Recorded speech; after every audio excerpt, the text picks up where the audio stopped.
For decades, a popular image has been that oil is the leftover goo of long-dead dinosaurs. It's a catchy idea, but it's scientifically inaccurate.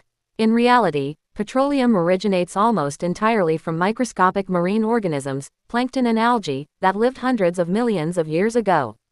Over time, their remains settled into sedimentary basins, rather than coming from giant reptiles roaming prehistoric swamps.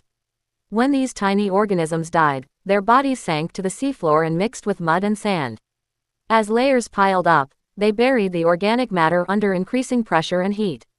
Under the right conditions, this burial transformed the material first into a waxy substance called kerogen and then into liquid and gaseous hydrocarbons. This process takes tens to hundreds of millions of years, far longer than any dinosaur ever existed. Geologists describe three key stages in petroleum formation: deposition, maturation, and migration. Deposition is the accumulation of organic-rich sediments. Maturation occurs as temperature and pressure rise, converting kerogen into oil or gas. Finally, migration drives those hydrocarbons through porous rocks until they become trapped in reservoirs beneath impermeable cap rocks, locations where we drill for oil today. Several lines of evidence confirm this marine origin.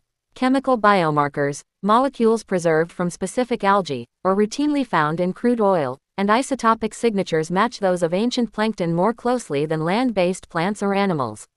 Seismic surveys and rock core analyses also reveal that source rocks with abundant microfossils, not dinosaur bones, underlie most oil fields. Dispelling the dinosaur myth doesn't just correct a quirky misconception, it highlights the deep timescales and fragile conditions required to create fossil fuels. Recognizing that oil stems from microscopic life buried in ancient oceans can sharpen our sense of its rarity and non-renewable nature.